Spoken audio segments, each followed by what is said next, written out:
የምፈልገው ስራ እኔን ካላሳመነኝ ሌላውን ሰው ሊያሳምን አይችል። መጀመሪያ እንደ ጸሐፊ የጻፍሽው ነገር ራስሽን አሳምኖሻል ወይ? በዙሪያሽ ያሉ ጓደኞችሽ 10,000 ብር አት ኤ ታይም አንድ ሬስቶራንት ውስጥ ገብተሽ ምሳ በልተሽ 10,000 ብር አውጥተው ይጋብዙሻል።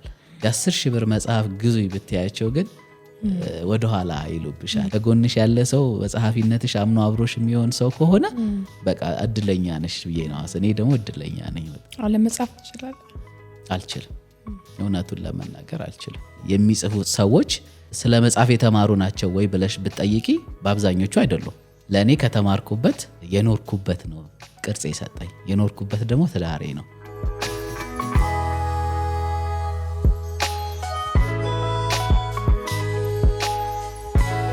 ሰላም እንዴት ናችሁ? በሌላ እንግዳ ተመልሰን መጥተናል። ዛሬ በጣም የማከብረው እና የግሬትነስ ሾው ደግሞ ቤተሰብ የሆነውን ደራሲ ከፈለኝ ዘለለውን ነው ይዘን የመጣ ነው። ከፊ እንኳን ደህና መጣ። እንኳን ደህና ቆይሽኝ ሶፊ። እንኳን ደስ አለ። እንኳን ደስ አለን። አዲስ ለተወለደው ልጅ እውነት ነው። አምስተኛ ልጅ ለተመልካቾቻችን ባለፈው በሐዋዝ መጽሐፍ እንግዲህ አስተዋውቀናችኋል። ቀጣዩ ደግሞ ማዕዶት አዲሱ መጽሐፋችን ነው። ዛሬ ስለ ክሬቲቭ ፕሮሰስ እንድናወራ አስቤያለሁ። ይሄ ማለት ጸሐፊ መሆን ለሚያስብ ሰው እንግዲህ ካንተ ስራ ጋር የሚያያዘው እሱ ስለሆነ መሆን ለሚያስብ ሰው ከጀርባው ያለውን ፕሮሰስ እስቲ ትንሽ ብታስረዳን።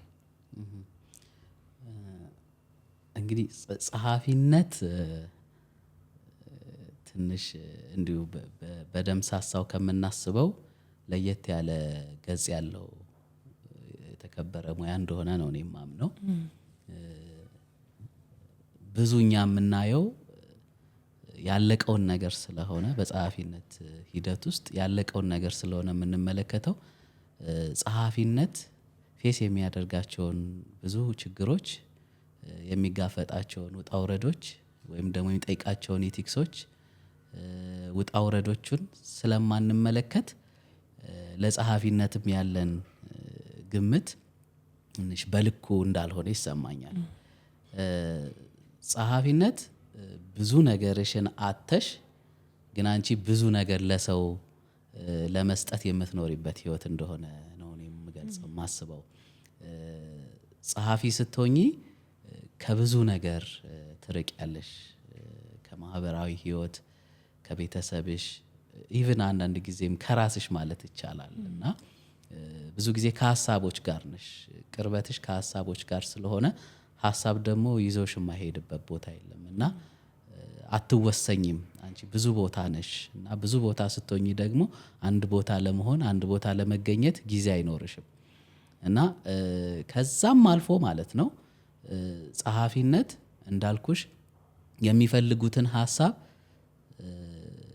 ብቻ የሚያንጸባርቁበት ሳይሆን የሚፈልጉትን ሀሳብ ለሚያስፈልጋቸው ሰዎች በሚፈለግበት መንገድ ለመግለጽ ደግሞ ብዙ የመጠበብም ሂደት ነው፣ ብዙ የመጨነቅም ኑረት ነው ብዬ አስባለሁኝ። እና አንድ ያሰብሽውን ሀሳብ ለሰዎች እንደሚያስፈልግ ወይ እንደሚጠቅም እንደሚረባ አድርገሽ ለመስጠት አንቺ ብዙ ወድቀሽ የምትነሽባቸው መንገዶች አሉ። ወደኋላ ፔንፉል የሆኑ እንዳልኩሽ እንደውም እዚህ ጋር ምናልባት ሀሳቡን ሊያጠነክርልኝ የሚችል አንድ አሳምር አበበ የሚባል የህግ ባለሙያ ነውና ትልቅ ሰው ነው፣ ወንድሜ ነው። ምን ይባል ብዙ ጸሐፊዎች በጸሐፊነታቸው የተነሳ ትዳራቸው ላይ ጥሩ አይደሉም የሚል ሀሳብ ኮሜንት አድርጎኝ ነበር እና you are lucky to have such a wife understand አድርጋ 5ኛ መጽሐፍ እስክትጽፍ ድረስ አብራህ ከጎንህ በመኖሯ እድለኛ ነህ እላለሁኝ። ብዙ ማውቃቸው ጸሐፊዎች ትዳራቸው ላይ በዚሁ ምክንያት ችግር ውስጥ እንዳሉ ነው ማውቀውና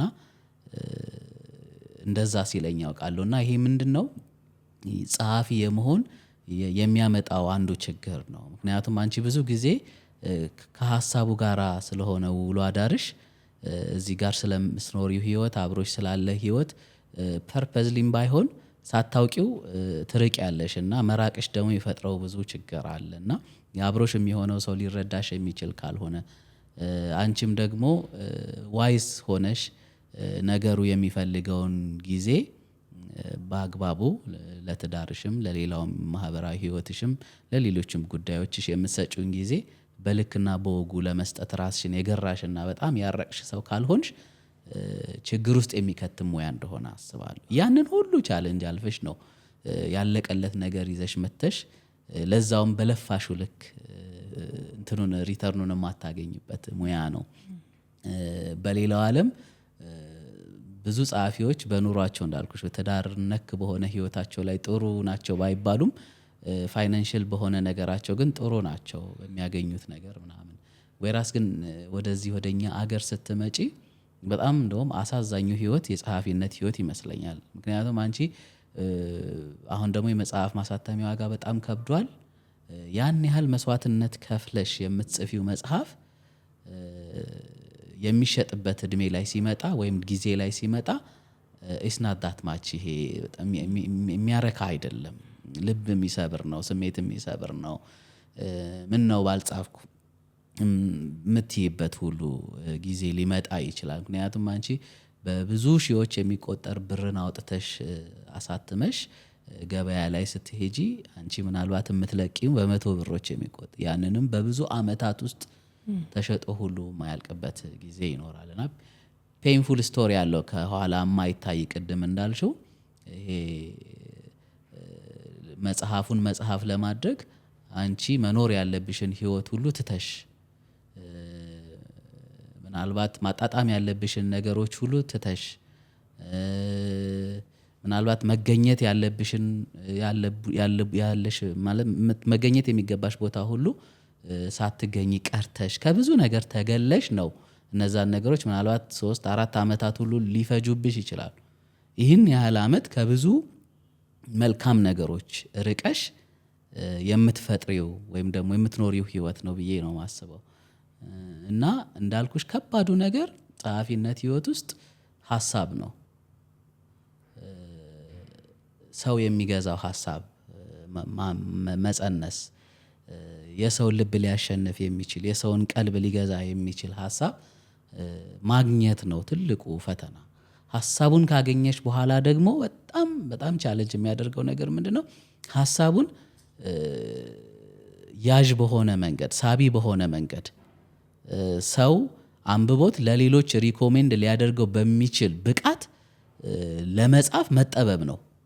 የአርቲኩሌሽኑ ላይ ሊሆን ይችላል፣ የቃላት ውበት ላይ ሊሆን ይችላል፣ ቴክኒኩ ላይ ያጻጻፍ ቴክኒኩ ላይ ሊሆን ይችላል።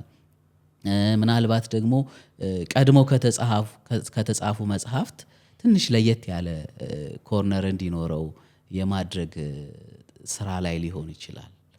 እንደገና ደግሞ ምን አለ አንዳንድ ጊዜ ሙዲ ላትሆኚ ትችያለሽ። ሐሳቡ ኖሮሽ ልጻፍ ስትዩ የማይመጣበት ጊዜም አለ እና አንዳንድ ጊዜ እንትኑ ይፈልጋል ምንድነው ሙዲ የሆነ አትሞስፌር ይፈልጋል መጽሐፍ። እዛ ውስጥም ለመግባት መከራ ነው። ብዙ የሚገፋፉሽ ነገሮች ያስፈልጉሽ ይሆናልና በጣም ብዙ ምጦች ማለት እችላለሁ።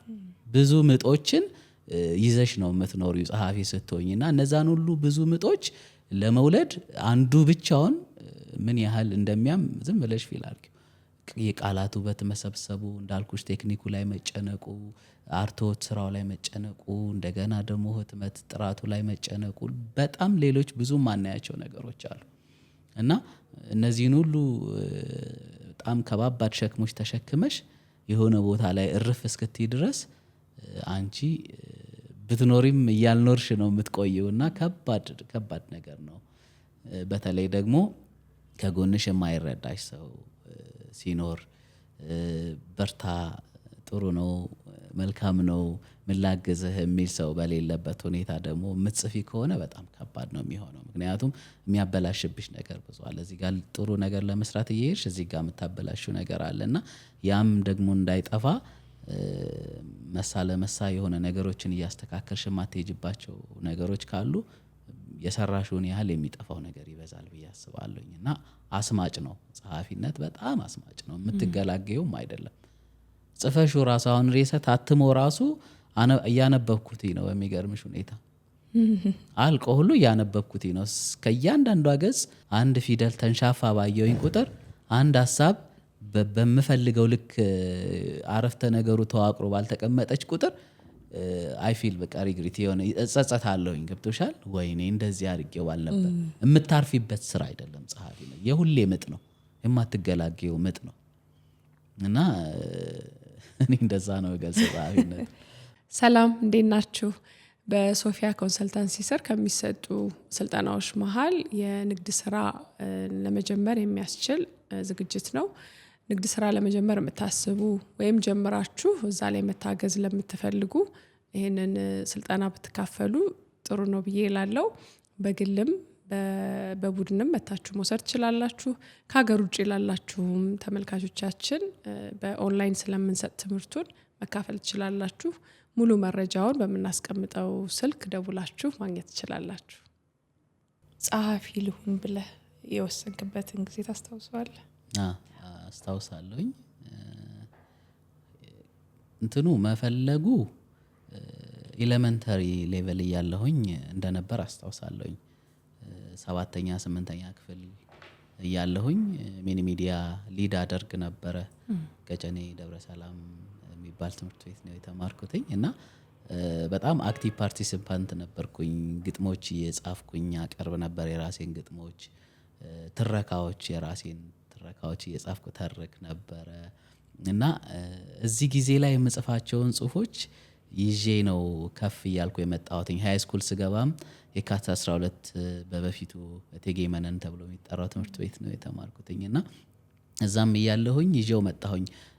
እኔ ደግሞ በጣም ይሄ ምንድነው አይጠግቤ የሆነ ሰው ነበርኩኝ። ማለት አንድ ክበብ ውስጥ ብቻ አይደለም የምታገኝኝ፣ ስነ ጽሁፍ ክበብ ውስጥ ታገኛለሽ፣ እንደገና ምንድነው እንግሊዘኛ ክበብ ውስጥ ታገኛለሽ፣ እርሻ ክበብ ሁሉ አይቀርም፣ ምንም ይቀረኝ የለም። ምንድነው እኔ በባህሬ የሆነ ነገር ውስጥ የሆነ የሚጠቅመኝ ነገር አለ ብዬ ስለማስብ ምንም ነገር ማለፍ መተው አልፈልግም እና ከምገባበት ነገር ውስጥ የማገኘውን ነገር ደግሞ እንዳልኩሽ ወደ ጽሁፍ እቀይረዋለሁ። በቃ ለእኔ ሀሳብ የሆነ ባንክ ውስጥ እንደማስቀመጥ ነው ይመስለኝ። ሀሳብ ገንዘብ ባንክ ውስጥ ታስቀምጪው እንደሚወልድልሽ ሀሳብ የሆነ ስታስቀምጪው ወረቀት ላይ ሲቀመጥ ነገ ከነገ ወዲያ ለትልቁ ሀሳብ መነሻ የሚሆነን በልጅነታችን የምንይዛቸው ሀሳቦች ናቸው ብዬ አስባለሁ። እና ብዙዎቹ የኔ ጽሁፎችም እንደዛ እያደጉ የመጡ የታከሙ የኤዲት እየተደረጉ የመጡ ናቸው። አላርፍም እኔ አንድን ሀሳብ የሆነ ጊዜ ጽፌው አለቀለት አልልም። የሚገርምሽ ማለት ነው ምናልባት ትላንት የጻፍኩትን ጽሁፍ ዛሬ ያነበውና ምናልባት ዛሬ ባለኝ እውቀትና ብቃት ደግሞ የሆነ የማከም ስራ ሰራለሁኝ እና ለራሴም ነው ኢንተርቴን የማረግበት። እንደዛ አረግ ስለነበረ ይሄ ጸሐፊ ለመሆን ወይም ደግሞ የምጽፋቸውን ጽሁፎች በመጽሐፍ ለማሳተም ፍላጎቱ የመጣው ፍሮም ዘ ቬሪ ቢጊኒንግ ነው። በቃ ስጽፍ በቃ ይሄን somewhere in the future አሳትመዋለሁ የሚልም መንፈስ ውስጤ ስለነበረ ጥንቃቄ አደርግላቸው ነበረ። ለምጽፋቸው ጽሁፎች የማስቀምጠው ቦታ በጣም ሃይሊ ዲኮሬትድ ነው። ደብተሮቹ መጽሐፍ ስቲል አሉ እና በደንብ በቃ በአበባ አሳምሬ በምናምን በጌጥ በፍሬም በምናምን አድርጌ በደንብ እንደ ልጅ ነው የምንከባከባቸው እና እውነትም እነዛ በወቅቱ የጠበቅኳቸው ነገሮች ይኸውን ዛሬ ወደ 5ኛ መጽሐፍትነት ደርሰዋል እና ለሀሳብ በጣም ትልቅ ዋጋ ሰጣለሁኝ እና የጸሐፊነት ሀሳቡን ማሰብ የጀመርኩትኝ ከኤሌመንተሪ ሌቨል ጀምሮ ነው።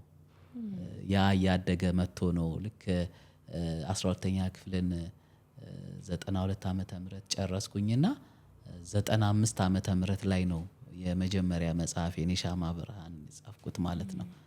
እና አስቢው ምን ያህል ኮንሲስተንሲ እንዳለው። እንደገና ደግሞ ትልቅ ጥናትም ይጠይቃል።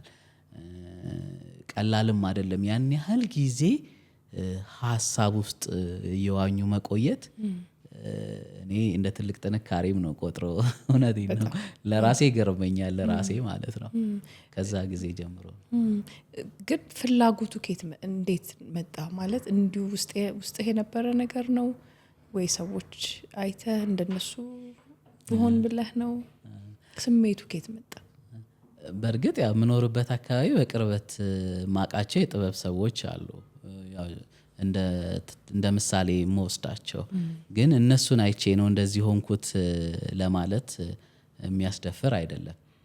እኔ የምለው ምንድነው የሆነ በቃ የተሰጠኝ ጸጋ እንደነበረ ያንንም ጸጋ early age ላይ እንደተረዳሁትና ኤክሰርሳይዝ እያደረኩት እንደመጣሁ ነው ማምነው።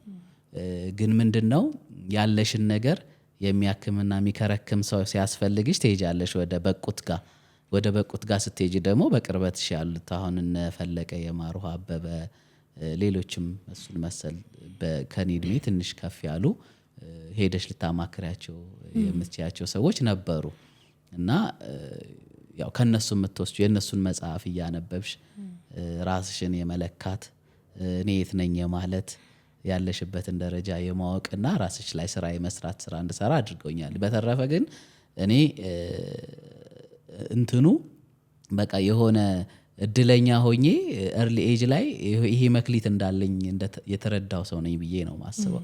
ከዛ በኋላ ስሩ ኤክሰርሳይዝ ነገሮችን ያዳበርኳቸው ነው። ብዙ በማንበብ በመማር አጫጭር ኮርሶችን በመውሰድ የሌሎች ሰዎችን መጽሐፍ በማንበብና ራሴን እንዳልኩሽ ሚዛን ላይ የማስቀመጥ ልምድ አለኝ። በሐሳብ በአርቲኩሌሽን በቴክኒክ በብዙ ነገሮች ራሴን እመዝነዋለሁ ሁል ጊዜ። አንድ ቀድመውኝ መጽሐፍ ያሳተሙ ሰዎች ለምንድነው ያሳተሙት ቀድመውኝ? ከኔ የተሻለ ነገር ኖሯቸው ነው? ባይ ቻንስ እድሉን አግኝተውት ነው ወይስ ፋይናንሻሊ ብቁ ስለነበሩ ነው?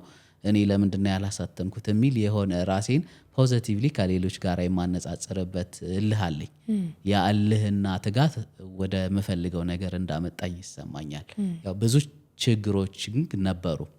የምታስቢውን ነገር በምታስቢበት ጊዜ አለማድረግ፣ እንዳልኩሽ ደግሞ የሆነ ብቃት ላይ ሆነሽ ያንን ነገር ወደ ተግባራዊነት ለመለወጥ ያቅም ማነስ የማጋጠም ሌሎችም ምናልባት አንዳንድ ጊዜ ደግሞ በሮች የሚከፈቱልሽ ቀድሞ ስም ያለሽ ሰው ከሆንሽ ይሆናል እና ያም ችግር ነበረ። ግን አንዳንድ ጊዜ ሰብረሽ መውጣት ያስፈልጋልና የራስሽ የሆነ ብራንድና ከለር ስትፈጥሪ የዛ ጊዜ መፈለግ ማን ነው ምንድነው ምን አለው መባል ይመጣልና በዚህ ሁሉ ትግል ውስጥ እንደመጣው ይሰማኛል። እንደ ግብ ምንድን ነበር ያስቀመጥከው? ማሳተም ነው? ይሄን ሀሳቦች ያው የበጎ ሀሳብ ማጋራት የሚል ሌላም ዝግጅት ነበር፣ ምናልባት እሱን እናነሳለን። እሱን ሰው ጋር ማድረስ ምን ነበር ግቡ ከፊት ያስቀምጠው? ከዛ ወደሱ እየሰራህ ነበር?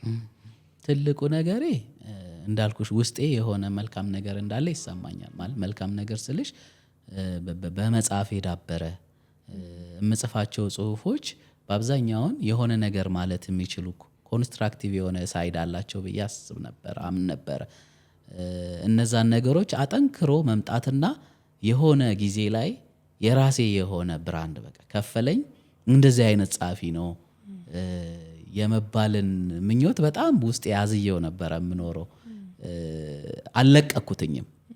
አንዳንድ ጊዜ ምን አለ መሰለሽ እንደው ጸሐፊነትን ዝም ብለሽ እንደ ነጋዴ እንደዚህ ዓለም ነጋዴ ብትቆጥሪው አንዳንድ ጊዜ የምትነግጂው ነገር ካላተረፈሽ ወይም ደግሞ በጊዜው የማይፈለግ ነገር ከሆነ ትቀየሪያለሽ አይደለ?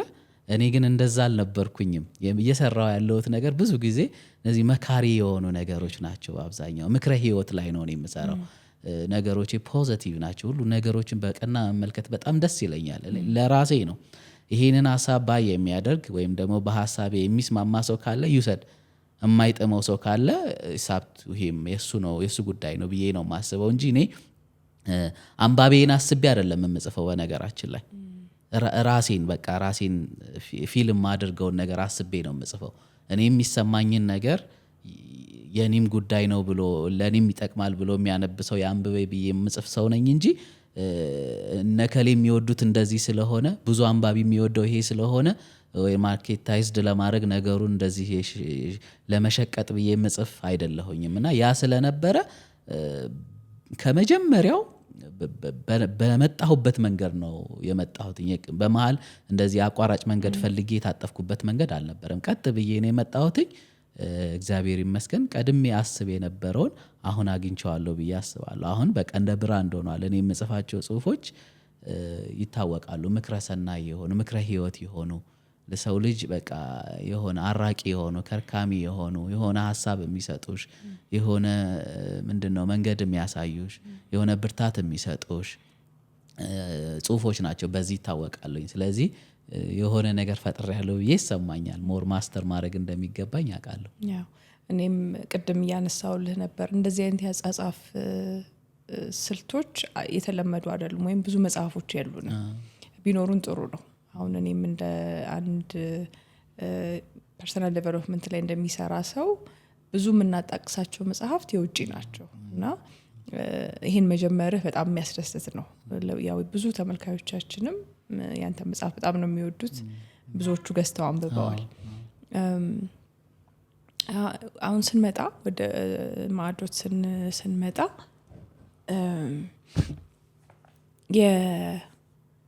የአንድ ሰው አንድ ገጽ ላይ እንዲህ ክፍት አድርጎ የሆነ ሀሳብ ወስዶ እሱን ይዞ መዋል የሚችልበት አይነት አጻጻፍ ነው የማየው እዚህ መጽሐፍ ላይ፣ ሐዋዝም ላይ እንደዛ ነው።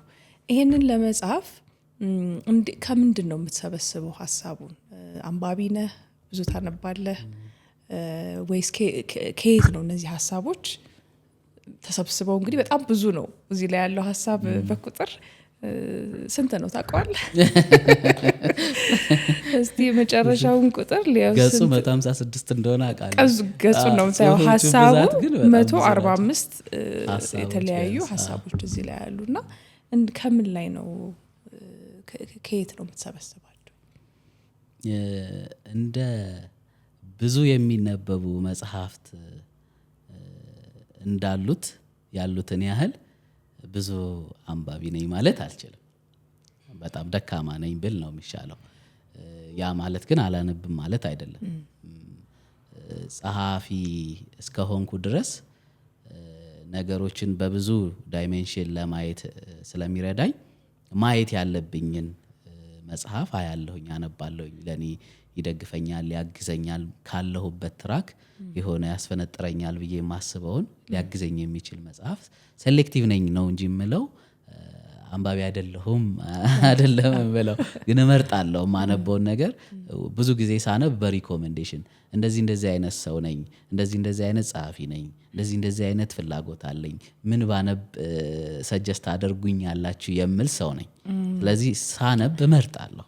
ከዛ አንፃር ብዙ እንዳነበብኩ አይሰማኝም። ለምን እንዳልኩሽ ስትመርጪ ጥቂት ነው የምታገኘው፣ አለበለዚያ መራጭ ካልሆንሽ ግን ሁሉም አለና ከዛ አንፃር ነው። በተረፈ እኔ ሀሳቦች የማገኘው ከምኖረው ነው። ብዙ ጊዜ እርምጃዎቼ በብዙ ነገር የተሞሉ ናቸው። እንቅስቃሴዎቼ፣ ውሎቼ በጠቅላላ ለኔ የሀሳብ ምንጮቼ ናቸው። እንደ ማንኛውም ሰው ዝም ብዬ አልራመድም። ስራመድ ማለት ነው የማያቸውን ነገሮች ሁሉ ወደ ሀሳብ የመመንዘር ተውቦ አለኝ ከልምድ ማለት ነው። የምውላቸውን ውሎች ብዙ ጊዜ ለምጽፋቸው ጽሁፎች ግብአቶቼ እንዲሆኑ በጣም እጠነቀቃለሁኝ። እያንዳንዷን ነገር ወደ ምጽፈው ነገር ለመቀየር አስቤ ስለምውለው ስለምኖረው ከምውለው ነገር የሆነ ነገር አላጣም። እድለኛ ነኝ እና ያም ነው። እንደገና ደግሞ ብዙ ቦታም እንደምናገረው የኖርኩበት ማህበረሰብ ቀጨኔ ይባላል። ቀጨኔ አካባቢ ያው እንዳልኩሽ አሁን 21ኛው ክፍለ ዘመን ላይ ያለን ነዋሪዎች ብንሆንም እዛ አካባቢ ያለው የቋንቋ ልውውጥ ወይም ደግሞ እንደዚህ በአማርኛችን ላይ ያለ ውበት እንዳለ ነው። አልተነካም፣ አልተበረዘም፣ አልተቀየጠም እና ያለው ነገር እንዳለ ነው። ተረትና ምሳሌውን ታየዋለሽ፣ እነዚህ ምሳሌ አነጋገሪዎቹን ታያቸዋለሽ። በጣም ዲፕ የሆኑ ነገሮችን የእናትና የአባቶቻችን ወግ ሁሉ በቅኔና በሌሎች ብዙ ቱባ በሆኑ አገላለጾች የተሞሉ ናቸውና እኔ ደግሞ ጥሎብኝ በአብዛኛውም በእድሜ ልክ የሆኑ ጓደኞቼ ትንሽ ናቸው። አብዛኞቹ ትልልቆች ናቸው፣ እናቶች፣ አባቶች። ከነሱ ጋር መዋል በጣም ደስ ይለኛል። ምክንያቱም ከነሱ የምዘርፈው ብዙ ነገር ስላለ ማለት ነው። እና እነዛን ጽሁፎች እኔ የምሰራው ምንድነው አርቲኩሌት የማድረግ ስራ ነው የምሰራው። ለአንባቢ በሚመጥነው በሚጥመው እና ሊቀበለው በሚችል መልኩ አቆንጅቶ ማቅረብ ላይ ነው የምጠበበው። ምናልባት እነዛ ነገሮች ሰው ቢያነባቸው በተሳሳተ መንገድ እንዳይተረጉማቸው የማድረግ ስራ፣ ሰው ቢመለከታቸው እሱን ወቃሽና ነቃሽ እንዳያደርጉት የማድረግ ስራ ካልሆነ በስተቀረ እኔ ዙሪያዬ ካሉ ውሎቼ ወይም ደግሞ ከአካባቢዎቼ ከህይወቴ ነው ብዙ ነገሮችን የምሰበስበው። እነዛን ነገሮች እንዳልኩሽ ወደ መጽሐፍ ለመቀየር ደግሞ ማሰብ ያስፈልጋል። ምክንያቱም የምትኖሪው ነገር ሁሉ የምታስቢው ነገር ሁሉ የሚጻፍም ስላልሆነ ማለት ነው። ኤዲት የሚደረግ ብዙ ነገር ስላለው ማላም ያስፈልጋል። ለማላም ደግሞ ጊዜ መውሰድ ያስፈልጋል። አሁን ብዙዎቹ ቅድምም እንዳልሽኝ ብዙ ጸሐፊ መሆን የሚፈልጉ ሰዎች ላክ የሚያደርጉት ወይም ደግሞ የማይኖራቸው ባህሪ ብዬ የማስበው ነገር ትዕግስት ነው። ዝም ብለሽ እንኳን ይሄ የምንበላው እንጀራ ተፈጭቶ እንደመጣ አይጋገርም አይደለ? የሆነ 4-5 ቀን እስኪ ቦካ መታሸቱ አይደለ? የሆነ የሚባል ነገር አለው፣ ፕሮሰስ አለው። ያ ፕሮሰስ ምንድነው? ጥሩ ነገር ለማግኘት መሄድ ያለብሽ መንገድ አለ ማለት ነው። ይሄንን እውነት ወደ ህይወትም ማምጣት ነው። ሀሳቦችም እንደወረዱ የሚጻፉ አይደሉም። በብዙ መንገድ መታረቅ አለባቸው፣ በብዙ መንገድ መቅናት አለባቸው። እነዛን ነገር ለማድረግ ደግሞ መጨነቅ ያስፈልጋል። ብዙ መጽሐፍ አንብቦ ጥሩ ጥሩ ቃላት መልቀም ሊያስፈልግ ይችላል።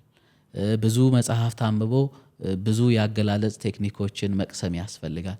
ብዙ ሰዎችን አማክሮ ተጨማሪ ሪፈረንሶችን መሰብሰብ ያስፈልጋል ነው ነገሮችሽ ጎላ እንዲሉ የሆነ አክሴፕታንሳቸውም ከፍተኛ እንዲሆን ቀድመሽ ካልተጠነቀቅሽላቸው በኋላ ላይ የምታገኘው ፊድባክ አሳዛኝ ነው የሚሆነው። ስለዚህ ተቀባይነት ለማምጣት እንዳልኩሽ አሁን እኔ ከሐዋዝ ማዕዶትን ለመጻፍ የ4 እና የ5 ዓመት ጋፕ አለ በመሃል። ይሄ ጊዜ በዛ ጊዜ ውስጥ መጻፍ ስለማልችል አይደለም ያን ያህል ጊዜ ወሰድኩት፣ ማሳተምም ስላቃተኝ አልነበረም። ግን እንዳልኩሽ የምፈልገው ስራ እኔን ካላሳመነኝ ሌላውን ሰው ሊያሳምን አይችልም። መጀመሪያ እንደ ጸሐፊ የጻፍሽው ነገር ራስሽን አሳምኖሻል ወይ? ራስሽን አርክቶሻል ወይ? ለራስሽ ጥሞሻል ወይ? አንቺ በጻፍሽው ነገር ላይ ቅር ከተሰኘሽ ያ ነው እዛም የሚሄደው። አንቺ የረካሽበት ነገር ግን ቢያንስ it says something there የሆነ ነገር ይላል እና እኔ ከዛ ነው የምወስደው ብዙ ነገሮችን። ስለዚህ ትዕግስት ይፈልጋል። የምታስቢያቸውን ሀሳቦች ወደ መጽሐፍ ለመቀየር ብዙ መጠበብ፣ ብዙ መጨነቅ ያስፈልጋል። ደጋግሜ እኮ አልኩሽ እኔ አሁን የጻፍኩትን ጽሁፍ ስቲል አንብቤ አልጨረስኩትኝም። ሳነበው ዝም ብዬ እንደ አንባቢ አይደለም ደግሞ ማነበው። እያንዳንዷን አረፍተ ነገር አርቲኩሌሽኗ ጥሩ ነው፣ እኔን አሳምኖኛል፣ የሚጎረብጥ ነገር የለውም ወይ በተሻለ ቋንቋ መግለጽ ይችል ነበር እያልኩ ሁሉ ያሉ ይህንን እኮ ስራ ቀድሜ ሰርቼው ነበረ። ምንድነው ጽሁፍ በቃ እንዳልኩሽ ቅድም የሁሌ ምጥ ነው፣ የምትገላገየው አይደለም። ጊዜ ሰተሽ ቁጭ ብለሽ ከተመለከትሽው you will find something የሆነ የተሻለ ለማድረግ የሆነ ነገር ይታይሻል እና የሚያልቅ ነገር አይደለም ጽሁፍ። ስለዚህ ያ ስለሆነ እኛ ደግሞ ብዙ ጊዜ ስንፍናችን ምንድነው አንድን ነገር አንዴ ቁጭ ብለንበት የምንጨርሰው ይመስለናል። አይሆንም። እኔ 5 ዓመት የፈጀብኝ ከዛ አንጻር ነው። አልጠግብም በቃ ብየው ተመልሼ ምናልባትም መጨረሻ ላይ ውይ ይበቃል በቃ ሁሉ ብዬ ሊሆን ይችላል ያሳተምኩት እና እንዲህ የተጨነቅሽለት ነገር ቢያንስ ሲወጣ ሰው አታጭበትም። ለምን ተጨንቀሽበታል?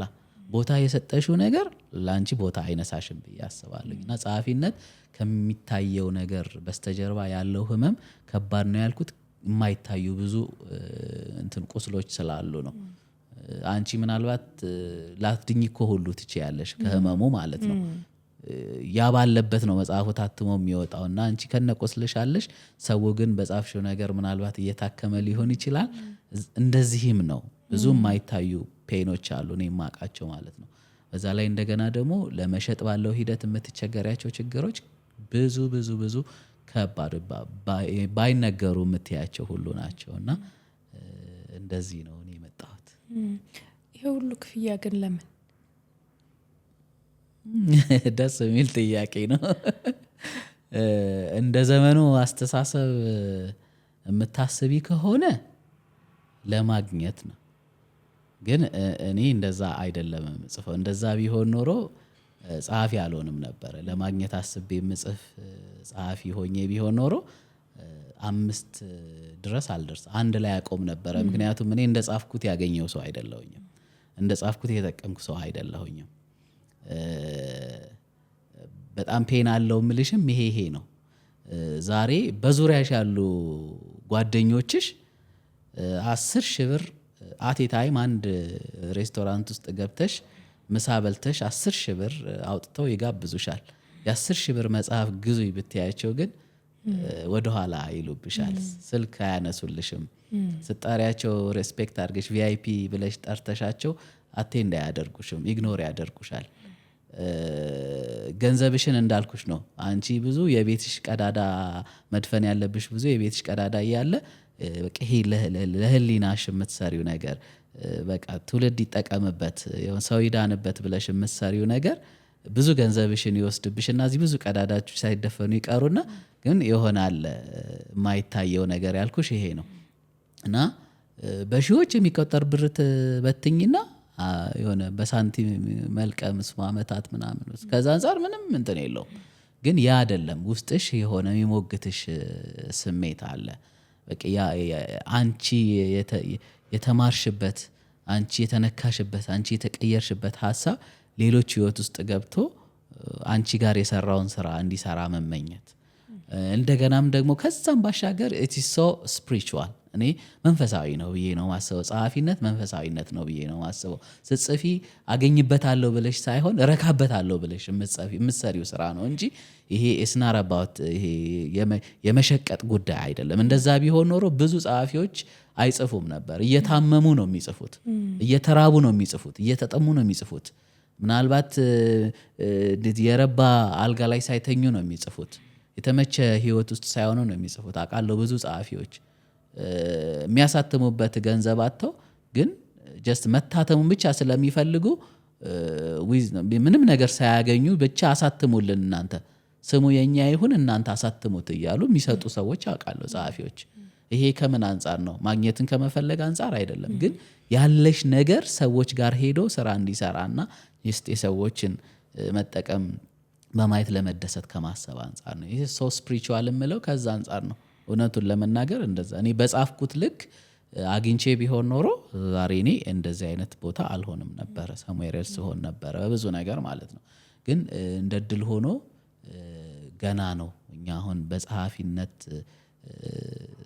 ሰርተን ለማግኘት ወይ ደግሞ ትክክለኛውን ዋጋ ለመከፈል ገና እንትኑ ላይ አይደለንም፣ ማማው ላይ አይደለንም ብዬ ነው ማስብ። ያ ጊዜ እስኪመጣ ድረስ ስሪው፣ ህሊናሽ ይጥቀም፣ ህሊናሽ ይርካ። ነገ ከምትጠየቂበትም ጥያቄ ነፃ ሁኚ። ይሄ የተሰጠኝ ጸጋ ስለሆነ ባልሰጠሁት ቁጥር እጠየቅበታለሁ። እኔም ህሊና ይሞግተኝ ነገር አለ፣ እታመምበታለሁ። ገብቶሻል? እዳ ያለ መክፈል ያህል ነው ጸሐፊነት። ምክንያቱም ተሰጥቶሽ ጸጋው ያንን ነገር አውጥቶ አለመስጠት ማለት እዳ እየጨመርሽ መሄድ መኖር እንደማለት ብዬ። ስለዚህ በተቻለኝ መጠን በመድረኮቼም በመጽሐፎቼም በምገኝባቸውና ኢንተርቪው የምሰጥባቸው ቦታዎች ሁሉ ይህንን ሀሳብ አጋራለሁ። ለምን ተጠያቂነት አለ ብዬ ስለማስብ በመንፈሳዊነት ህይወት ውስጥ የምንጠየቅበት መንገድ አለ። ያን ጊዜ ደግሞ ስትጠየቂ የምትመልሺው መልስ ከማጣት ዛሬ የምትሰጪው ነገር ቢኖርሽ ጥሩ ነው። ያ ነው እኔ ደግሞ ያለኝ ደስ የሚለው ነገር። ነፃ ሰው ነኝ፣ ደስተኛ ነኝ፣ እረካለሁኝ። ግን በመጽሐፉ ተጠቅመሃል ወይ ብትይኝ አልተጠቀምኩኝም። እውነቴን ነው የምልሽ። ከደከምኩት ጊዜ ካወጣሁት ወጪ ከብዙ ነገሮች ካለፍኳቸው በጣም ፔንፉል የሆኑ ነገሮች አንጻር ስታስቢው ይሄ ምንም የነቺ 50 ሳንቲም ነው ምናምን ገዝተሽ የምትለጥፊያት የቁስል ፕላስተር እንኳን ይችላል። እንደዛ ነው የምታስቢ። ግን አም ሶ ሃፒ፣ በጣም ደስተኛ ነኝ። ምክንያቱም ያሰብኩትን አሳክቻለሁ። ያሰብኩት ሰው ሲጠቀም ማየት፣ ሰው ደውሎልሽ መጽሐፍ በጣም የሚገርም ነው፣ እንደዚህ ገጽ ላይ ያገኘሁት ሀሳብ ህይወቴን ታድጎታል፣ እንደዚህ አድርጌበታለሁ፣ ለሆነ ወዳጄ እንደዚህ ጊፍት ሰጥቼው እንደዚህ ሆኖልኛል፣ ባለቤቴ አንብባው እንደዚህ። ይሄ ለእኔ ኢት ሚንስ ላውት ከገንዘብ በላይ ማለት ነው።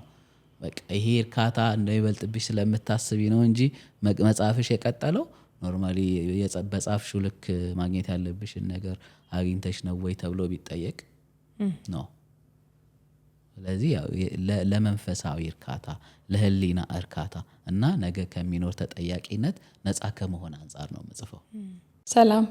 ብዙ ደንበኞቻችን ወስደውት የወደዱትን ህይወታቸው ላይ ብዙ ለውጥ እንዲያመጡ ያገዛቸውን የህይወት ገጾች ትምህርትን በሀገርም ውስጥ ከሀገርም ውጪ ለመማር ለምትፈልጉ ባስቀመጥነው ስልክ ደውላችሁ መመዝገብ ትችላላችሁ። እናመሰግናለን። አለመጻፍ ትችላለህ? አልችልም፣ እውነቱን ለመናገር አልችልም። ምክንያቱም እንዳልኩሽ ነው እኔ ያው ከማግባቴ በፊት ጀምሮ ነው የምጽፈው። አሁን እንኳን አግብቼ ብዙ የሚይዝሽ የሚያጓጓሽ ህይወት ውስጥ እንኳን ገብቼ አልተገታሁኝም። ቅድም እንዳልኩሽ ትዳርሽን ሁሉ የሚያናጋ ፕሮፌሽን ነው ማለት ይቻላል። ምክንያቱም ሞር ኦፍ ዘ ታይም you need to be alone and to think about ስለ ሀሳቦች ማለት ነውና ያን ጊዜ በወሰድኩ ጊዜ ሁሉ ከልጄና ከባለቤት ርቃለሁ። ስለዚህ እነሱን ያልተገባ ድባቴ ውስጥ እየከተትኳቸው ያልተገባ የሆነ ስሜት ውስጥ እየከተትኳቸው እንደሆንኩ ይሰማኛል። ግን ይሄ ምንድነው በቃ አለመቻሌን ነው የሚያሳየው። ለደቂቃዎች እንኳን ከምጽፈበት ቦታ ፍንጥር ብዬ መጣና እነሱ ጋር 5-10 ደቂቃ አብሬያቸው ሆነና መልሼ ሳላውቀው እዛው ነው የምገኘው።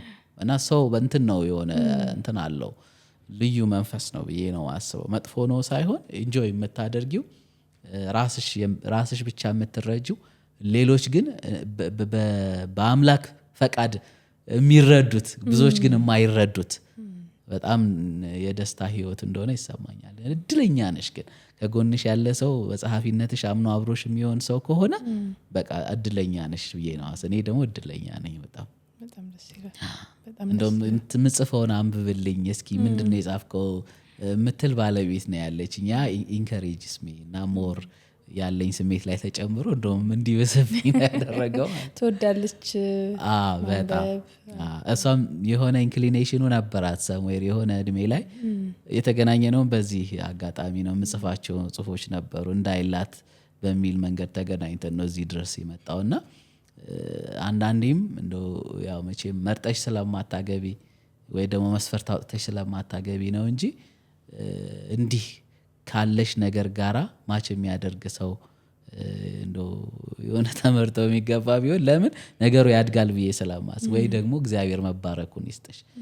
በተለያየ ዓለም ውስጥ ያላችሁ ሰዎችን ብትሆኑ አንቺ ያለሽን እሱ የሚያከብር እሱ ያለውን አንቺ የምታከብሪለት ከሆንሽ በቃ ደስ የሚል ነገር።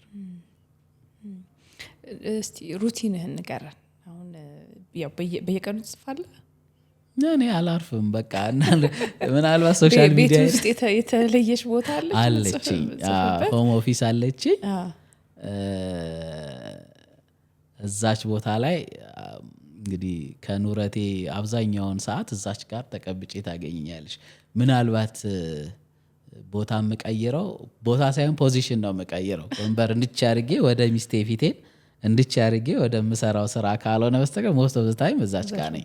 ፊት ለፊት ናት፣ ኦፕን ናት፣ በጣም አትሞስፌሪክ ናት ማለት የምትጋብዝ ናት ለመጻፍ። የምፈልጋቸውን ነገሮች ሬዲ አድርጌ እንዳልወጣ የሆነ ነገር ፈልጌ ከስሜት ውስጥ እንዳልወጣ መጀመሪያ የምፈልጋቸውን ነገሮች አቅርቤ ስለምጽፍ ጥሩ እንትን አለኝ ብዬ አስባለሁ። ሰዓት አለ የምትጽፍበት? አልመርጥም። ኤኒ ታይም አይ ካን ራይት። ግን መጀመሪያ የምጨነቀው ቅድም እንዳልኩሽ ሀሳብ ማግኘት አለብኝ። በቃ ስወጣም የሄድኩበት ቦታ ሁሉ ሀንት ማረገው ሀሳብ ነው ብዬሻለሁ። ምክንያቱም ትልቁ ነገር በጸሐፊነት ህይወት ውስጥ ሀሳብ ነው። ሀሳቡን ካገኘሽው በኋላ እንዴት አድርጌ በለማና በአማረ ሁኔታ ላስቀምጠው፣ እንዴት አድርጌ የሆነ ውበት ልፍጠርለት፣ እንዴት አድርጌ ሳቢ ላድርገው፣ እንዴት አድርጌ የሆነ ቲምፉል ላድርገው የሚለው ነገር በኋላ ሰከንዳሪ ነገሮች ናቸው።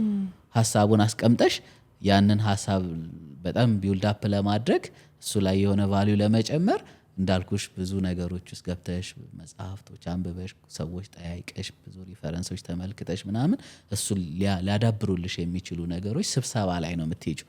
እነሱን ካገኘሽ በኋላ መጽሐፉ it's just like ይህ ምንድነው የውሃ መውረድ ብለሽ አስቢ። ዝም ብሎ መፍሰስ ነው በቃ የሚያግተው ነገር የለም። ውሃ አይደለ እንትን ድንጋይም ቢኖር ተፈናጥሮ ይሄዳል እንጂ አይቆምም። እንደዛ ነው በቃ እኔ የምጨነቀው ሀሳቡ ላይ። ሀሳቡን ካገኘሁት ሀሳቡን የሚያዳብሩልኝ ሀሳቦች ለማምጣት ትንሽ ጊዜ ወስድብኛል። ከዛ ወርዝ ያደርጋል ሀሳቡ የምትለው ምን በስም የሆነ ነገር ይሰማሃል። ይሄ በቃ መጻፍ ያለበት ነው እንድትል የሚያደርግ በምንድን ነው የምትለካው? ሞር እኔ ለሀሳቡ ክብደት የምሰጠው በመሰለሽ ይሰማኛል። እኔ መጀመሪያ ራሴ ዋው መልበት አለ ያንን ነገር እንዳልኩሽ ካልኩሌት አድርገሽ አታመጪው። ትልቁ የቅርብ እንትኔ አሁን በዘመኑ የሰጠን ሞባይሌ ነው። ኖትቡክ አለኝ። መኪና ውስጥም ሆኜ መንገድ ላይም ሆኜ ቤተክርስቲያንም ሆኜ ይመጣልኝ ሀሳብ አለ። ከሀሳቡን ዝም ብዬ እንዳረሰው ቁጭ አደርገዋለሁ። በቃል ሊሆን ይችላል፣ በሀረግ ሊሆን ይችላል፣ በአረፍተ ነገር ሊሆን ይችላል። ሀሳቡን ይዤዋለሁ። ዜን ሀሳቡን ደግሞ የተረጋጋ ቦታ ሆኜ ማግዘፍ እንዳለብኝ ስለማስብ ቤቴ ስመጣ ስለዚህ ሀሳብ በጣም ማውጠንጠን ይጀምራል። ሀሳቡን እንዳልኩሽ በምን ብገልጸው ነው እኔ የምረካበት? መጀመሪያ እንዳልኩሽ ራስ መርካት አለበት። ዜን በብዙ ተደጋጋሚ ጽሁፎች ማለት በብዙ መሰረዝና መደለዝ ውስጥ አልፎ የሚመጣ ሀሳብ አንቺን የሚያረካው ማለት ነው። ከዛ በኋላ ያንን ነገር ሮጬ የምለጥፈው ሶሻል ሚዲያ ላይ ነው። ምናልባት አንቺም ስለምታይ በየቀኑ እንደ እዳ ነው የምቆጥረው። በየቀኑ የሆነ ነገር ባለጠፍኩ ቁጥር እዳ አለብኝ ብዬ ነው ማስበው እና እጨነቃለሁ። ኢን ዘ ሚድል ኦፍ ዘ ሚድናይት ብድግ ብዬ የምጽፍበት ጊዜ አለ። ሀሳብ መጥቶልኝ ሞባይል ላይ ጠገቤ ነች ጫርጫር አድርጌ ሀሳቡን ሳረሰው ጽፌ የምለጥፍበትም ጊዜ አለ። ያንን ሀሳብ ኮሜንት የሚያደርገኝ ሰው አለ። በተለየ መንገድ እንድመለከተው የአስተያየት የሚሰጠኝ ሰው አለ። እንደገና እመለከተዋለሁ። ብዙ ጊዜ ሶሻል ሚዲያ ላይ የምጽፋቸውን ጽፎች አይተሽ ከሆነ ኤዲት ይደረጋሉ። ዜን ያ ምንድን ነው እያጠራቀምኩኝ ነው ለመጽሐፍነት ማለት ነው። ከ3 ዓመት በኋላ እነዛ ናቸው ተሰብስበው ምናልባት የውስጥ ዲዛይን ምናምን ሌያውት ዲዛይኑን ከቨር ዲዛይኑን መስራት ሊሆን ይችላል። ጽሁፉ ግን ጨርሻለሁ። ስለዚህ በየቀኑ እየጻፍኩኝ ነው። እኔ በየቀኑ ስለምኖር በየቀኑ ሀሳብ አለ፣ በየቀኑ መጽሐፍ አለ፣ በየቀኑ እየተጠራቀመ ነው ማለት ነው። ስለዚህ ለመጽሐፍ ብቁ የሚሆን የገጽ ብዛት ስታገኝ መጽሐፍ ታረጊዋለሽ። ስለዚህ እኔ እንደዚህ ነው ማድረገው። እኔ ለመጽሐፍ እያሰብኩ ነውና ምን ትመክረኛለህ? ቅድምም ተናግሬያለሁኝ። ትልቁ ነገር በጣም የሚያግደውን ነገር ነው የምነግርሽ። በተለይ ምናልባት የመጀመሪያሽ ከሆነ የሚያግድሽ ነገር እኔ እኮ እንደዚህ ጽፌ አላቅም ቢቀርብኝስ የሚለው ለራስ አደናቃፊ ነገር መንገር ማለት ነው።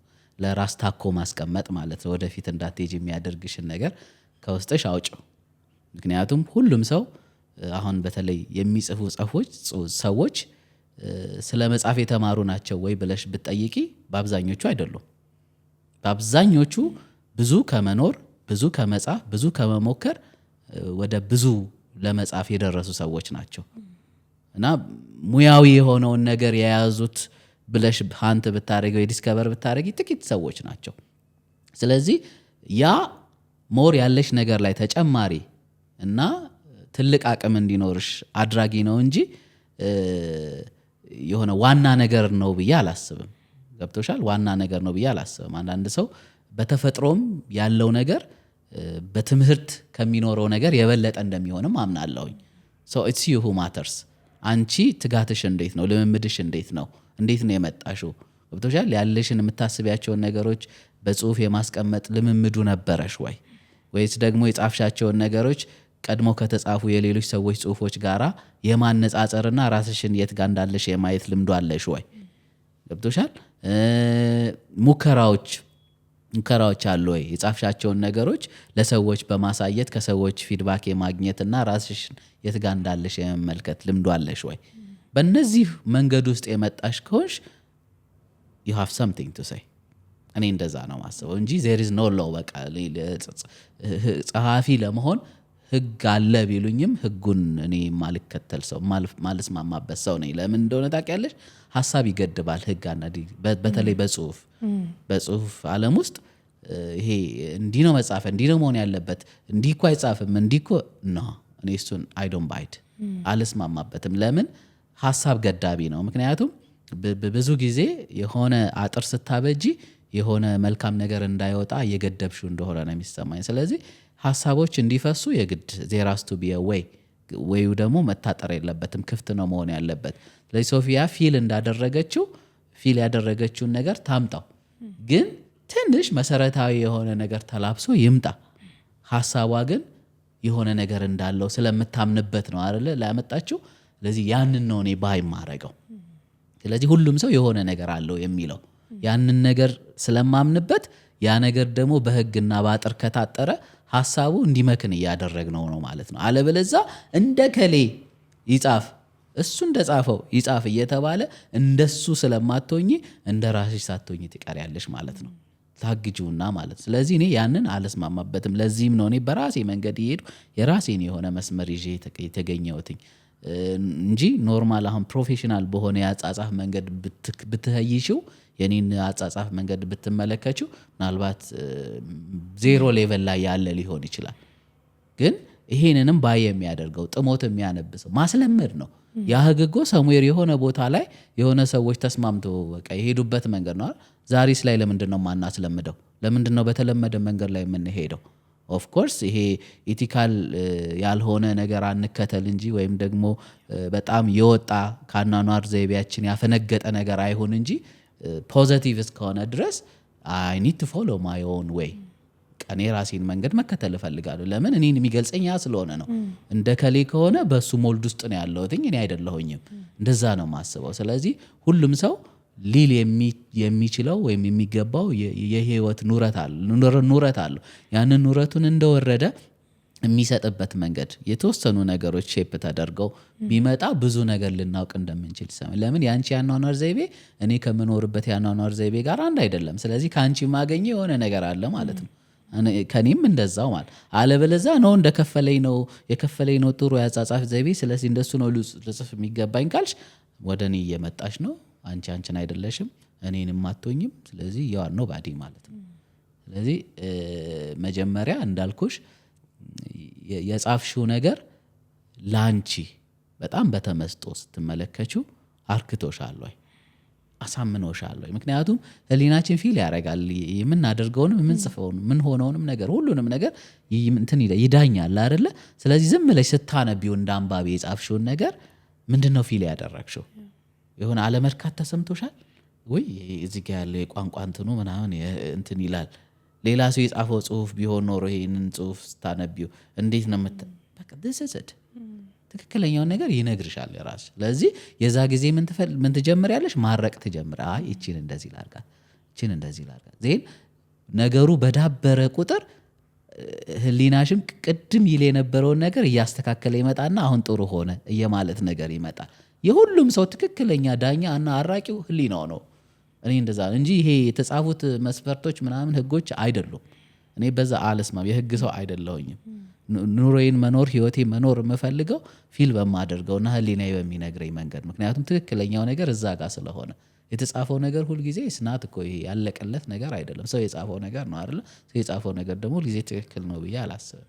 ስለዚህ እኔን መሆን ስላለብኝ አንቺን መሆን ያለብሽ ደግሞ አንቺ ውስጥሽ በሚነግርሽ መንገድ እየሄድሽ ራስሽን ስትመለከችው ነው ብዬ ማስብ። ስለዚህ ያንን አድርጊ። ከዛ ባሻገር ደግሞ ምንድነው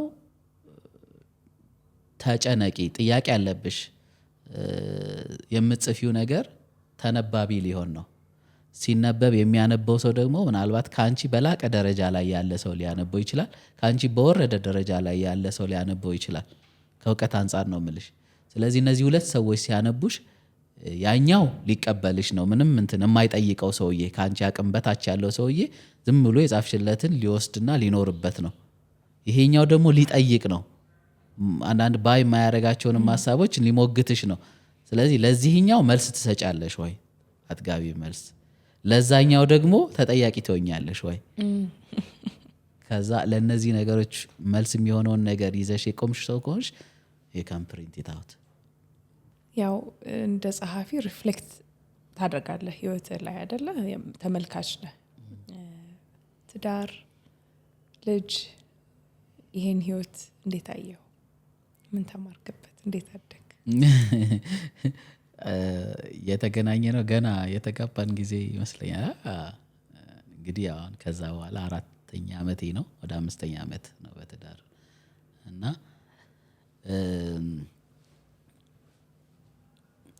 በጣም ከውጪ ሆኜ ሳስበው የነበረውን ውስጥ ሆኜ ማሰብ ስጀምር በተቃርኖ ነው ያገኘሁት። ለምን ስትኖሪውና አንድ ነገር ስትኖሪውና ስትማሪው አንድ አይደለም። ከምትማሪው ነገር የበለጠ የምትኖሪው ነው የበለጠ ትርጉም የሚኖረው በህይወትሽም ትርጉም ይፈጥረው ማለት ነው። ለእኔ ከተማርኩበት የኖርኩበት ነው ቅርጽ የሰጠኝ። የኖርኩበት ደግሞ ትዳሬ ነው። በጣም ሶ ቻሌንጅ ፉል የሆነ በጣም የሚሞግቱሽ ብዙ ነገሮች አሉ፣ የሚያርቁሽ ብዙ ነገሮች አሉ ከሚስትሽ ጋር ብቻ ስትሆኚ ማለት ነው። እንደገና ደግሞ ወደ ሶስተኝነት ስትመጪ ወደ ልጅ ስትጨምሪ ደግሞ ሌላ ቻሌንጅ አለው። ቻሌንጅ ስልሽ ይሄ በጣም መጥፎ ቻሌንጅ ሳይሆን በቃ አንቺን እንደ ሰው የሚሞግቱሽ ብዙ ነገሮች አሉ። እነዛ የሚሞግቱሽ ነገሮች አንቺን ቅርጽ የሚሰጡሽ ነገሮች ናቸው። ሶ ኢት ማተርስ ይሄ ዘወይ ሃንድል የምታደርጊበት ነገር እንጂ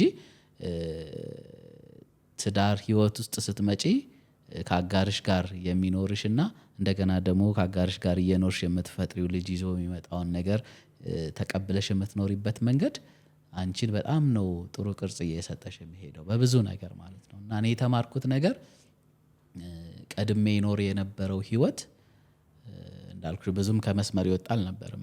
ብዙ ነገር ቁጥብ ነው እውነቱን ለመናገር። ብዙ ትርፍ ልምድ ያለኝ ሰው አልነበርኩኝም። ተጠንቅቄ የምኖር ነኝ በህይወቴ። ምክንያቱም ብዙ ሰዎች ከኔ የሚማሩት አለ ብዬ ስለማስብ ብዙ የበዛው ሰው አይደለሁኝም። የምገኝበትን ቦታ መርጬ የምገኝ ሰው ነኝ። የማወራውንም ነገር መርጬ የማወራ ሰው ነኝ። ሰዎች ሊያስከፋቸውን የሚችል ነገር ቀድሜ በማሰብ ራሴን በመቆጠብ ማኖር ሰው ነኝ። ሞት ደግሞ ትዳር ውስጥ ስገባ ያንን ነገር የበለጠ እንዳጠነክረው ነው። ምክንያቱም በፊት ብቻዬን ሆኜ እንደዛ ተጠንቅቄ የኖርኩ ሰውዬ አሁን ደግሞ there is somebody else እኔ ብቻ አይደለም የምጠየቀው በመሆነው ነገር። ስለዚህ ባለቤቴም ናት። እኔ በሙላቸው መጥፎ ውሎች እሷም አብራ ነው የምትደቆሰው። ስለዚህ በተቻለ መጠን I do care about her። ያን የማደርገው ምንድነው እሷን በመንከባከብ ሳይሆን ራሴን በመንከባከብ። እኔ ጥሩ ከሆንኩኝ እሷ ጥሩ ትሆናለች ብዬ ይሄንን ጥንቃቄ ሰጥቶኛል። ትዳር ውስጥ ስገባ each and every movement I make መጀመሪያ የታሰበባት ናት። ባይ ዲፎልት አልኳሰም ምክንያቱም እፈራለሁኝ። አምናት አለውን አሁን ኤኒሞር ከእሷ ጋር ሆኜ በእንደዚህ አይነት መገራት ውስጥ መጣውና ደግሞ ሶስተኛ ሰው ሲመጣ ወይም ልጅ ስትመጣ ደግሞ የበለጠ ያ ነገር አስቢው እንዴት እንደሚያድግ ማለት ነው። በቃ ሰው በጣም ጥፍት ያልኩ ሰው ማለት ጥፍት ያልኩ ሰው የኔ ሴንስ ምንድነው በጣም ፈጥኜ የምወስናቸውን ነገሮች በጣም ዘግይቼ የምወስን ሰው ሆንኩኝ። ቸኩዬ የማደርጋቸውን ነገሮች በጣም ተረጋግቼ የምከውን ሰው ሆንኩኝ። ለምን አሁን ለሁለት ሰው ነው ደግሞ የምኖረው ከኔም አልፎ ማለት ነው። የእኔ ነገር እነሱ ጋር ሪፍሌክት ያደርጋል። ስለዚህ እኔ ጋር ያለው ነገር መታረቅ አለበት መጀመሪያ። እነሱን ጥሩ ለማድረግ እኔ ጥሩ መሆን መቻል አለብኝ፣ ወይም ደግሞ እነሱን በጥሩ ለማሳል እኔ በጥሩ የተገኘው ሰው መሆን መቻል አለብኝ። ስለዚህ ትዳር ማለት በማንኛውም ነገርሽ ላይ ጥሩ የሆነ ቅርጽና ውበት እንዲኖርሽ የሚያደርግሽ ትልቅ አቅም ነው ብዬ ነው የማስበው። ያንን ተረድቻለሁ። ብዙ ችግሮች የነበሩብኝ ሰው ነበርኩኝ፣ በአኗኗር፣ በአስተሳሰብ፣ በአድራጎትም ማለት ነው። በእነዚህ ሁሉ የገራኝ ነው። እንዳልኩሽ በጣም ከመስመር የወጣው ሰው አልነበርኩም፣ ግን እንደዛም ሆኜ ራሱ ያሉብኝ ብዙ ክፍተቶች ነበሩ። እነዛን ሁሉ አጉልቶ ያሳየኝና እነዛን ሁሉ ደግሞ አርቄ ወይም ደግሞ አክሜ ወደ ትክክለኛው መስመር እንድመጣ ያደረገኝ ትልቅ ተቋም ነው ትዳር ለእኔ ማለት ነው።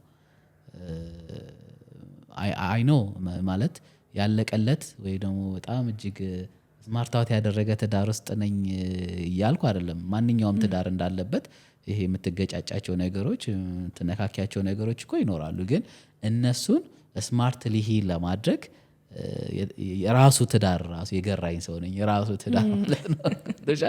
ምክንያቱም ቀድሜ መጻፌ ስለ እንደነዚህ አይነት ነገሮች ቀድሜ መጻፌ በኋላ ላይ ወደ ንብረቱ ስመጣ ይሄ የጻፍኩት ነገር ራሱ እኔን እንትን ሆኖኛል። አጥባቂ ምንድነው መብቻው ነው ይሄ ገብቶሻል። እና መጻፍ ደግሞ ትልቁ ነገሩ ይሄ ነው። የምትጽፊውን ነገር የማትኖሪ ከሆነ ኢስ ቤተር ባትጽፊው ማለት ነው።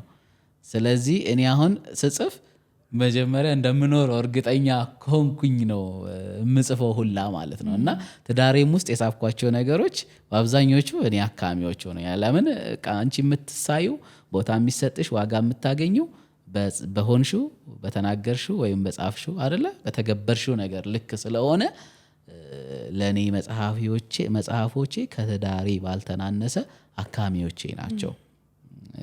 እንትን አድርገውኛል። በቃ ምን ልበልሽ በቃ መንገድ ይሰሩልሻል እና ከዛ መንገድ ውጪ እንዳትወጪ ያደርጉሻል። ያ ደግሞ በጣም ትልቁ አሪፍ ነገር ነው ትዳር ውስጥ ማለት ነው። ብዙ ጊዜ የትዳሮች መንሻፈፍ ወይም ደግሞ ጥሩ አለመሆን ይመጣል ብዬ የማስበው ነገር ምንድነው? እዛኛው ማለት የሁለቱ ሰዎች አለመናበብ ነው፣ አለመተያየት ነው ብዬ አስባለሁኝ። እና እሷን ለመረዳት እሷን መመልከት እሷን መስማት ያስፈልጋል። እኔን ለመረዳት ደግሞ እኔን መስማት እኔን መረዳት ያስፈልጋል። እነዚህ ነገሮች ደግሞ እንድናመጣ መጽሐፎቼ እሷም ውስጥ ስላሉ እኔም ውስጥ ስላሉ የመተያየት ነገር አንዳንድ ጊዜ እንደውም እንዲህ ብለህ ጽፈህ የለም እንዴ የምትባይበት ጊዜ አለ እና ከቅርጽ ትወጫለሽ። አየሽ፣ ስለዚህ ገሪ ናቸው ጽሁፎችሽ። ለዛ ነው ለአንቺ ረክተሽባቸዋል ወይ ያንን አይተሻቸዋል ወይ የሚልሽ ያ ነው። እና ከትዳሬ ያገኘሁት ነገር በመስመር መኖርን፣ ተቆጥቦ መናገርን፣ በልክ መመኘትን፣ እንዳቅም መኖርን ከዛም በላይ ደግሞ አመስግኖ መኖርን ምክንያቱም አይ ዶንት ኖ በትዳር ውስጥ መኖር እንደገና ደግሞ በዛ ውስጥ እየኖርሽ ደግሞ በልጅ መባረክ በጣም እግዚአብሔር በጣም ሲወድሽ ወይም ደግሞ እግዚአብሔር በጣም ሲባርክሽ የሚሆኑ ነገሮች እንደሆኑ ነው ማምነው። እና ያንንም አይቼበታለሁ፣ እግዚአብሔርን ሚራክልም አይቼበታለሁ። እና አም ሶ ሃፒ በብዙ ነገር ማለት ነው። አባትነት እንዴት ነው? ብዙ እናቶችን ነው የጠየኩትና አባቶች ጥቂት ነው ሪፍሌክት ያደረኩት አባትነት ላይ ነው። እንዴት ነው አባትነት? እንዳልኩሽ ነው ማለት ሴት ልጅ ነች ያለችኝ። በጣም ሰው ዋይዝ አሁን ገና 3 ዓመቷ ነው፣ ነገ 3 ዓመቷ ነው። ግን በጣም እንትን ናት፣ ንቁ ናት፣ በጣም ነገሮችን በጣም ትረዳለች። እና ከዛ ነገሯ በመነሳት ያው እኔም ውስጥ ማለት ይሄ ነገሯን ሳላውቅ በቃ ልጅ በመሆኗ ብቻ እኔ ውስጥ የተፈጠረው ስሜት ምንድነው? ቅድም ካልኩሽ የተለየ አይደለም። ቀድሞም ኬሪንግ ነኝ እኔ እንኳን ለወለድኳት ለፈጠርኳት ቀርቶ ለማንም በጓደኝነት ለቀረብኩት ሰው መሞት ሰው ነኝ። በጓደኝነት ህይወት እንኳን የምቀርባቸውን ሰዎች ዝም ብሎ ለታይታ ያህል መቅረብ አልወድም። ከቀረብሽ እስከ ጥግ መሆን አለበት። ቁም ነገር ያለው ቅርበት ቢሆን ደስ ይለኛል። ከሰዎች ጋር ማድረጋቸው ቅርበቶች እንደዛ ናቸው። ከዛ አንፃር ለልጅሽ ደግሞ ሲሆን ከዛ ቢዮንድ ይሆናል ቅርበትሽ ማለት ነው። ለጓደኞቼ በሐሳብም ይሁን በሌሎች ባሉኝ ነገሮች በጣም ራሴን የምሰጥ ሰው ነኝ። ለመኩራራት አይደለም የምናገረው፣ የማደርገው ነገር ስለሆነ ነው በኩራት የምናገረው። እና ኦፍ ኮርስ አንቺ የምትሆኚውን ያህል የማይሆኑልሽ ብዙ ይኖራሉ። ግን ያን አይተሽ አይደለም የምትሆኚው በዚች ምድር ላይ። ጥሩ ስትሆኚ ጥሩ እንዲኮንልሽ ሳይሆን በቃ ጥሩ መሆን ስላለብሽ ብቻ ጥሩ ሁኚ። ዳሰድ ጥሩ ነገር ያ ነው። ስለዚህ እኔ ያንን ነገር በብዙ እጥፍ ቤቴ ነው ያመጣሁት። አባትነት በተለይ የፈጠረብኝ ስሜት ያ ነው። ሞር ኬሪንግ እንደሆን ውጪ ወጥተሽ ቤትሽን እንድትናፍቂ አባትነት ትዳሩ እንዳለ ሆኖ ማለት ነው። ልጅ ሲመጣ ደግሞ አባት ስትሆኚ ደግሞ ሞር ውጪ እነዚህ የሚያባትሉሽን ነገሮች ወይ ደግሞ በጣም ይሄ ምንድነው ቢዚ ፎር ናቲንግ የሚያደርጉሽን ነገሮች ሁሉ ጥለሽ ቤት የምትሮጭበት መንፈስ የፈጠረልኝ ነው። ሞር ሪስፖንሲብል እንደሆነ ያደረገኝ ነው። ቅድም እንደነገርኩሽ እኔ አሁን ከዚህ በኋላ ለኔ አይደለም የምኖረው የማለትን ስሜት በውስጤ የፈጠረልኝ ነው አባትነት። በሩጫሽ ሁሉ ሄደሽ የምትደርሽበትን ነገር የምታደርሽው እዛ ጋር ላለው ልጅሽ ወይም ልጅሽ ስለሆነ ለኔ የሚል ነገርን እንድተውና ለልጄ የሚል ነገርን እንድቀይር ያደረገኝ ነው። ማርሽ እንድቀይር ያደረገኝ ነው አባትነት። እንዳልኩሽ እድሜ ሊያሳጥሩ ከሚችሉ ነገሮች እንድቆጠብ ያደረገኝም ነው። ምክንያቱም እኔን የምትፈልግ ልጅ አለች እዛ ጋር እና ለእሷ መኖር አለብኝ። የኔ ያለመኖር የእሷን መኖር የሆነ የሚያጎለው ነገር ስላለ ቢያንስ ነፍስ አውቃ በራሷ መቆም የምትችልበት እድሜ ላይ እንኳን አባት አለኝ እንድትል ተጠንቅቄ እንድኖር ያደረገኝ ነው። በብዙ በቃ የሆነ ደስ የሚል ቅርጽ የሰጠኝ ነው አባትነት። ከዛም አልፎ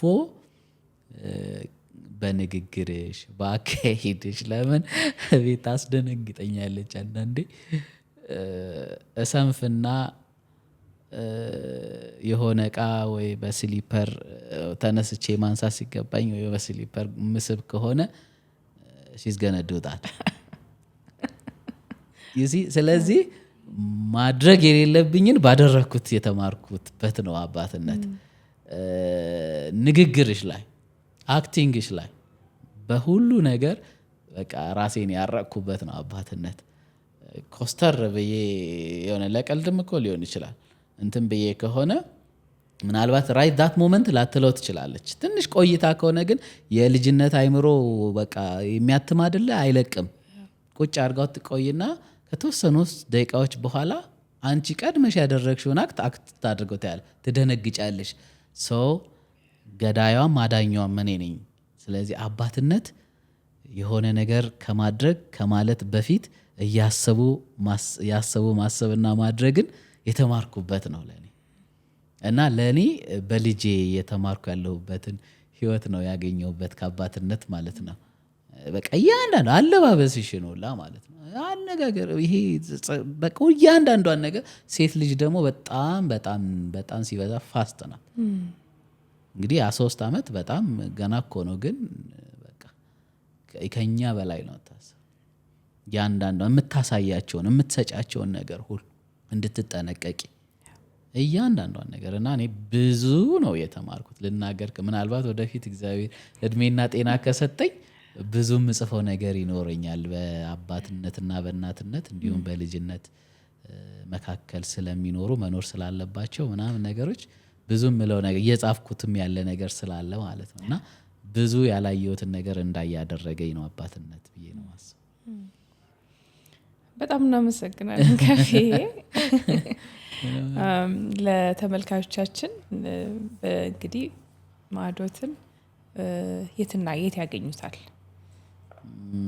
አዶት እንግዲህ ያው እኔ ከዚህ በፊትም እንደምናገረው የኔ መጽሐፎች አከፋፋዮች ጋር አይገኙም፣ አልሰጥም። እኔ ራሴ እምነት ያለኝ ሰው ነኝ ማለት ያው ተቸግሬ ነው ማሳተመው እና ተቸግሬ ያሳተምኩትን ነገር ደግሞ ተቸግሬ መሸጥ የለብኝም ወይም ሲሸጥ ደግሞ ቸገር የለብኝም ብዬ ስለማምን ለአከፋፋዮች አልሰጥም። አይ ዶንት ኖ አከፋፋዮች ብዙ ሰዎች አከፋፋዮች ጋር ይታሉ አያገኙትም እና እኔ ራሴ የሆነ ልምድ ስላለኝ ነው። መጽሐፍ ሰተሽ ራይታዌ ገንዘብሽ አይሰጥ አንቺ ብዙ 5-6 ዓመት ተጨንቀሽ የጻፍሽውን ጽሁፍ እንደገና በስንትና ስንት 100,000 ብሮች አውጥተሽ ያሳተምሽውን መጽሐፍ ስሰሻቸው እነሱ ሸጠው ራይታዌ ለምን ስሰጫቸው ራይታዌ ገንዘብ መስጠት አለባቸው ብዬ የማምን ሰው ነኝ። ለምን ስንት ተቸግሬ ስንት ደክሜ ስንት ወጥቼ ወርጄ ለፍቼ ያገኘሁትን መጽሐፍ ሸጬ ያሉብኝን ክፍተቶች ያሉብኝን ችግሮች የምደፍንበት ካልሆነ እኔ እየተራብኩ ይሄ መጽሐፍ ሄዶ እነሱ ጋራ የእነሱን ህይወት ማዳበሪያ ማግዘፊያ የሚሆን ከሆነ ሚኒንግለስ ለእኔ አይስማማኝም ያ እምነቱ። እና እኔ ራሴ ሰዎች በፈለጉበት ቦታ ሲያዙኝ አደርሳለሁኝ። ሩቅ ቦታ ከሆነ የትራንስፖርቱን እነሱ አፎርድ ያደርጉና አደርስላቸዋለሁ። በብዛትም ሲገዙ ዲስካውንት አድርጌ ነው መጽሐፍት ቤቶች ከሚቀንሱት ያልተናነሰ ቅናሽ አድርጌ ነው አደርስላቸዋለሁ። ገንዘቡንም ራይታዌ አገኘዋለሁ። የዛ ጊዜ እኔን ቀጣይ መጽሐፌንም ለመጻፍ እበረታታለሁ። ድርጅቶችም ለመስሪያ ቤቶች ሰራተኞቻቸው በስጦታነት እንዲሰጡት የሚፈልጉ ከሆነ አደርሳለሁ። እንደዚህ እያደረኩ ነው። በምሰጣቸው ስልጠናዎች ላይ ቡክ ሴሊንግ ኮርነር ኢቨንት ዘረጋለሁኝ። ስልጠናዎች ካለቁ በኋላ እዛ የሚኖር 200ም 300ም ሰው እዛች ጋር ገዝቶ እንዲሄድ አደርጋለሁ።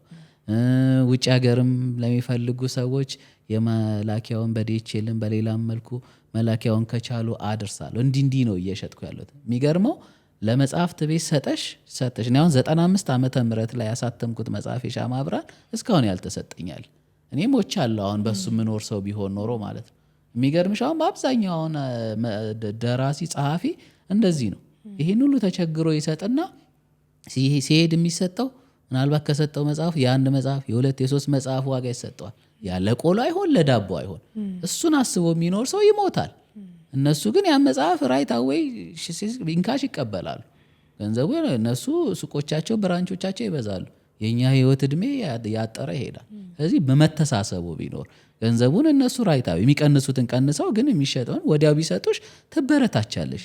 ያለብሽንም የኖሮ ክፍተት ትደፍኝበታለሽ። እና እኔ ይሄ ተመክሮ ስላለኝ ለሚያዘኝ ሰው ባለበት ቦታ በማድረስ ነው እየሸጥኩ ያለሁት። የትም አከፋፋይ አያገኙትም መጽሐፌን።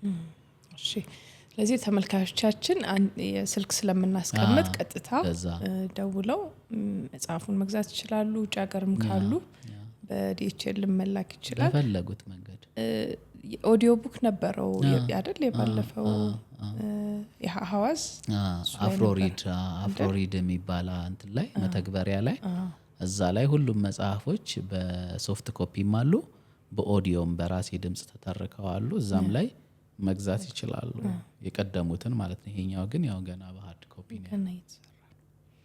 በጣም እናመሰግናለን ከፊ እንደ ሁልጊዜው። እኔ በጣም ያው የዚህ አይነት ያጻጻፍ ስልቶችን ስለምወድም ሀሳቦቹም ደስ ስለሚሉኝ በጣም በደስታ ነው የማነበው መጽሐፎችን እና በርታ ነው የምለው። እንግዲህ አሁን 5 ደርሰናል። ፈጣሪ ከሰጣ እንቀጥላለን። እናመሰግናለን በጣም ስለመጣ እንግዳችን ስለሆንክ ሀሳብም ስላካፈልከን እኔንም ስላበረታታኸኝ። እስኪ እንግዲህ አሁን የሰጠኸኝ ምክር ተከትዬ ግድ ነው መጽሐፍ ጀምራለሁ። አመሰግናለሁ በጣም እግዚአብሔር ይስጥልኝ። እኔም አመሰግናለሁ። እግዚአብሔር ያክብርልኝ። ቆንጆ ጊዜ ነበር። ተመልካቾቻችን ማዶት እንግዲህ የከፈለኝን ስልክ እናስቀምጥላችኋለን ከዚህ ቪዲዮ ስር። ደውላችሁ ማዘዝ ትችላላችሁ። አንብቡት። በጣም ቆንጆ ሀሳቦች ውስጥ አሉ። በአንድ ጊዜ የሚነበብ መጽሐፍ አይደለም። አንዷን ሀሳብ ወስዳችሁ እሷን ለቀናችሁ ስንቅ የሚሆን አይነት መጽሐፍ ነው ከፍ የሚጽፈው። ትወዱታላችሁ። በሚቀጥለው እንግዳ ተመልሰን